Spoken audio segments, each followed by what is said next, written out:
Hey everybody, Marvin here with Dave, Soft Heat. I know you guys have been anxious to hear about this, and this is something that we wanted to cover at the show. Dave's going to explain to us real quick how Soft Heat works. We're going to take a look at some of the units, put it in the video as well. Obviously, we want to talk about the crack sealing units. They do offer Soft Heat adapters for the patching side and infrared side, right Dave? Right. Cool. All right, Dave's going to introduce himself and tell us about Soft Heat. Yeah, I'm Dave, and I thought this stuff up about 3, 4, 5 years ago, and it was just a matter of trying to figure out how to best bring it to the market. But the big news is, in my opinion, the torch is dead.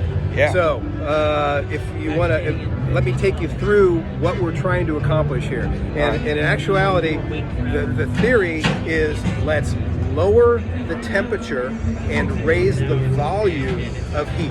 Yeah. And volume of heat is measured in British thermal units, or BTU. Yeah. So most torches are producing a pretty high temperature, and so we have now created a burner that spreads that lower temperature, about max rev at about 927 degrees instead of 1400 degrees in these torches, which is essentially one location. We're now spreading this heat equally across an entire burner surface. So it's 927 degrees here as well as here. Now, no flame ever rises off of this, just heat. Yep. So when this is on full rip, you could actually pass your hand right across this, and it'll not burn your hand. But if you stop, it'll burn your hand right off. So it's the volume. Eliminating hot spots. Yeah, so we're eliminating hot spots by doing this. So essentially, we're trying to create the effects of oil jacketing melting without having to build these horribly expensive oil jacketed devices. Right. We've solved the problem. So this is the burner that would be underneath a 10-gallon or an MA10 type machine. Right, you see them here. This one right over here. Yeah, the MA10's here. As well as in the 30 and 55-gallon melters. And in turn, what we're finding is that production is doubling or tripling, and fuel savings are the same. Unbelievable, yeah. So what we're seeing is where most of the guys are melting. Maybe in a machine like this, you can get a couple of blocks through it in an hour. Yeah. We're seeing possibly about 6.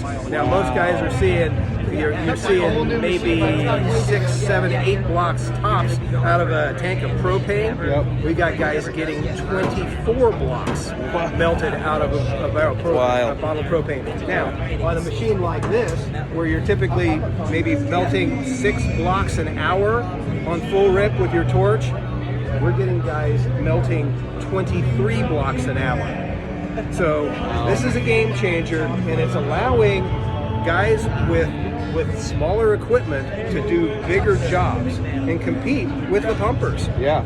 This machine here is what, $2,200. Yeah. And you are now able to do a pallet of material in an evening. Pour pots, whatever you need to pour into it. And when you begin combining that with the MA10 version, you are able to.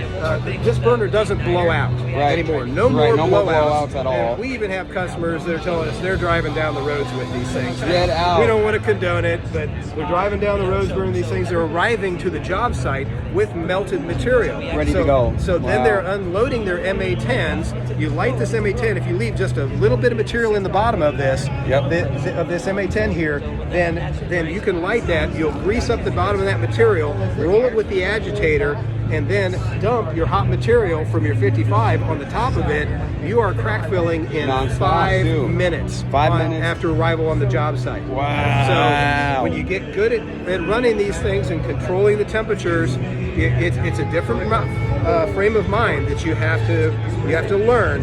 You can't treat them like the old torch-fired machines. Right. But once you get that down, you'll see how your productivity is just going to go through the roof. I got to think too that it's easier on the actual machines themselves, because when the torch was there, you'd see the warped metal on the sides. No more warping. Roasting it. No more burning the paint off, and then they sit all winter rusting. Yep. The paint lasts on these things, and the heat is going where we need it now. Cool. So this is the solution, and in a few years, I think you're going to see the torch as just an antiquated old thing that nobody could use anymore. So if people want to get more information or want to put an order in or find more information on Soft Heat, where do they find it online, Dave? Well, you can find us at softheatmanufacturing.com. All right. SOFTHEATMFG.com. All right. Sounds like a plan. Thanks, Okay. Dave. Thanks for Appreciate coming it. by. You guys got to check this out if you own an asphalt maintenance We're changing company. the game. It's a game changer.